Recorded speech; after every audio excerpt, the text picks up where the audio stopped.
Solution of quadratic equation by factorisation. और इसमें जो हमारा सबसे पहला काम होगा वो ये होगा कि हमने अपनी गिवन जो क्वाड्रेटिक इक्वेशन है उसको उसकी स्टैंडर्ड फॉर्म में लेके आना है। और स्टैंडर्ड फॉर्म क्या होती है जी क्वाड्रेटिक इक्वेशन की? आपकी आसानी के लिए मैं यहाँ पे लिख देता हूँ A X square plus B into X plus C equal to 0।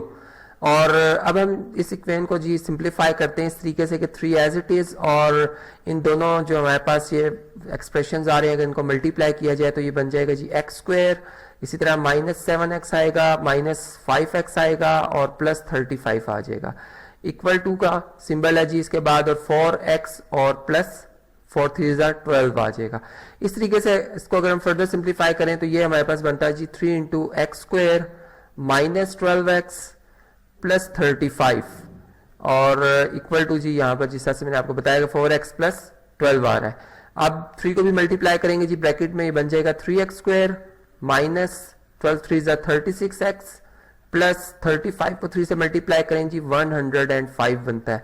और इन दोनों टर्म्स को भी मैं शिफ्ट कर दूंगा जी लेफ्ट साइड पे, तो ये बन जाएगी जी -4x -12 इक्वल टू 0। और अब इसमें जो लाइक टर्म्स हैं जो आपस में ऐड या सब्ट्रैक्ट हो सकती है इनको हम चेक कर लेते हैं जी। 3x स्क्वायर 36 और -4x दोनों नेगेटिव के नेगेटिव में ऐड हो जाएंगे, नेगेटिव का 40x आ जाएगा। इसी तरह 105 में से 12 को सब्ट्रैक्ट किया जाए तो ये बनता है जी 93 और इक्वल टू 0।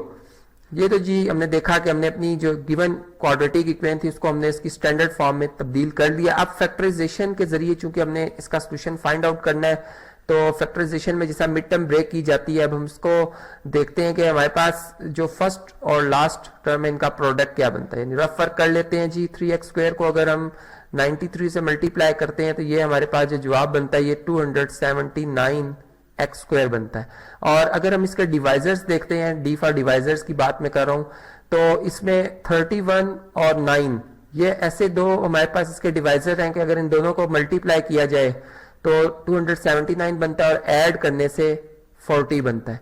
तो यहां पर वही बात जिस तरह से मैं आपको ऑलरेडी बता चुका हूं कि इस साइन का मतलब होता है कि ये मिड टर्म ने ऐड होना है, और इस साइन ने ये बताना होता है कि इन दोनों के उन दोनों मिड टर्म्स के जो टर्म्स है उनके साइन क्या होंगे। तो यहाँ पर दोनों ही नेगेटिव साइन के साथ आएंगे इस तरीके से, और यहाँ पर जी +93 है इक्वल टू 0।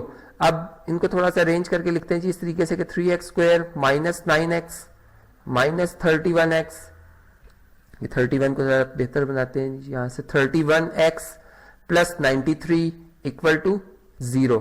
और अब हम अगर देखें जी फर्स्ट 2 टर्म में से जो हमें कॉमन नजर आ रहा है इनमें, तो इनमें जो कॉमन है जी 3 और x, इनमें HCF है फर्स्ट 2 टर्म्स के हवाले से मैंने बात की है। तो इधर हमारे पास जी इनका x मल्टीपल रह जाएगा फर्स्ट टर्म में और सेकंड टर्म में ये 3 रह जाएगा। इसी तरीके से अगर हम इन दोनों टर्म्स के हवाले से देखते हैं तो ये 31 जो है इन दोनों में मैक्सिमम इनका HCF आ सकता है। नेगेटिव का साइन इसलिए कि हमें x -3 ही चाहिए मल्टीपल के तौर पर, तो यहाँ पे अगर आप देखें तो 31 का मल्टीपल x है जो कि यहाँ पे कॉमन में आ जाएगा, और इसी तरीके से ब्रैकेट में रहेगा, यहाँ पे साइन चेंज हो गए, और 93 को अगर 31 पे डिवाइड करें तो ये 3 आता है। इस तरीके से ये हमारे पास जी यहाँ पर हमने देखा कि हमने 31 भी कॉमन ले लिया। अब x -3 को मजीद अगर हम देखें तो इन दोनों टर्म में ये कॉमन है, इसको कॉमन ले तो यहाँ पर फर्स्ट टर्म में हमारे पास क्या बच जाएगा जी 3x, और जो सेकंड टर्म है उसमें -31 बच जाता है इक्वल टू 0 के। और अब ये बात हम जानते हैं कि जब भी हम दो रियल नंबर्स की बात करते हैं और उनका प्रोडक्ट जो है वो आपस में अगर हम ये कह रहे हो कि वो 0 के इक्वल है और वो दो डिफरेंट रियल नंबर है, तो फिर जाहिर बात है कि उन दो में से कोई एक जो है वो लाजमन 0 के इक्वल होगा। तो यहाँ भी बिल्कुल यही बात है कि हम x डिफरेंस 3 को एक दफा 0 के इक्वल लिखेंगे और 3x डिफरेंस 31 को इक्वल टू 0 लिखेंगे।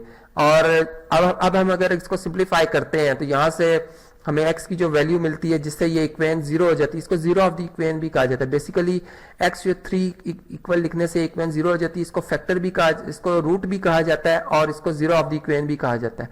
इसी तरीके से यहाँ पे अगर आप देखें तो ये 3x इक्वल टू 31 आ जाएगा और x equal to 31 divided by 3 आ जाएगा। इस तरीके से ये दोनों वैल्यूज चूंकि इक्वेशन को सेटिस्फाई करती है, हमने इसको चेक किया है बकायदा, और उसके बाद हम फिर इसको क्या करते हैं जी, सोल्यूशन सेट में एनक्लोज्ड कर देते हैं। तो इस तरीके से ये हमारा सोल्यूशन सेट जिसमें 3 और 31/3 आ रहा है, ये यहाँ पर हम लिख देंगे। यहाँ से जो बात हमने समझी वो ये कि क्वाड्रेटिक इक्वेशन की चूंकि ये सेकंड डिग्री पॉलिनोमियल इक्वेशन होती है, तो इसके रूट्स की तादाद भी 2 ही होती है।